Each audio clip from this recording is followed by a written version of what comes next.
Telugu పుల్లితెర షోలలో big boss ఎంత success సాధించిందో అందరికీ తెలిసిందే. బిగ్ బాస్ 7 సక్సెస్ క్రమంలో బిగ్ బాస్ 8 ను ఆగస్టు లేదా సెప్టెంబర్ నెలలో ప్రారంభించేందుకు స్టార్ మా ఏర్పాట్లు చేస్తున్నట్టు తెలుస్తోంది. ఇక ఈ సీజన్లో బిగ్ బాస్ కంటెస్టెంట్స్ గా కొందరు బుల్లితెర స్టార్స్ తో పాటు సోషల్ మీడియా స్టార్స్ పేర్లు కూడా తెరపైకి వస్తున్నాయి.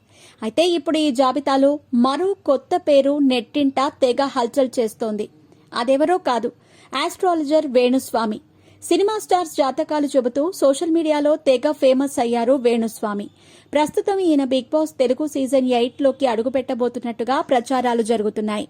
అయితే ఇందుకోసం వేణుస్వామి భారీ పారితోషికాన్ని అందుకుంటున్నట్లు కూడా తెగ వార్తలొస్తున్నాయి. ఈ విషయంపై అధికారికంగా ఎటువంటి ప్రకటన రాలేదు. వేణుస్వామి సినీ సెలబ్రిటీలతో పాటు రాజకీయ నాయకులు, ప్రముఖులు, క్రీడాకారుల జాతకాలు చెబుతూ నెట్టింట తెగ ఫేమస్ అయ్యారు. అయితే ఈయన చెప్పిన జాతకాలు చాలాసార్లు తలకిందులైన విషయం కూడా అందరికీ తెలిసిందే. టాలీవుడ్ మాజీ కపుల్ నాగచైతన్య, సమంత విడాకులతో పాటు మరికొందరు సినీ ప్రముఖులకు సంబంధించి వేణుస్వామి చెప్పిన జాతకాలు మాత్రం నిజమయ్యాయి. కానీ ఇటీవల ఆయన చెప్పిన కొన్ని జాతకాలు మాత్రం నిజం కాలేదు. అందులో ముఖ్యంగా ఏపీ ఎన్నికల ఫలితాలు ఒకటైతే ఐపీఎల్ ఫలితాలు మరొకటి. ఇలా జాతకాలు చెబుతూ ఇటు మీడియాలోనూ అటు నెట్టింట వేణుస్వామి ఎప్పుడూ ట్రెండింగ్లోనే ఉన్నారు. అయితే ఇప్పుడు ఈయనను బిగ్ బాస్ ఆఫర్ వరించినట్టు తెలుస్తోంది.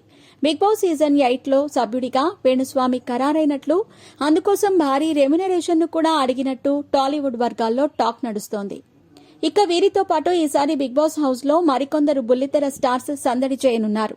Ritu Chowdary, YouTuber Nikhil, Vijayendra Simha, Barrelakka, Kumari aunty, Kushitha, Virupaksha fame Sonia Singh, comedian Bunchik Bablu Bigg Boss లోకి ఎంట్రీ ఇవ్వనున్నట్టు సమాచారం.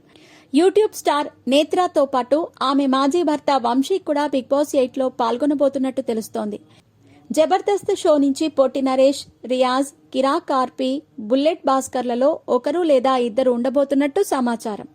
ఏది ఏమైనా ఈ వార్తల్లో వాస్తవమేంతో తెలియాలంటే మాత్రం మరికొన్ని రోజులు వేచి చూడాల్సిందే.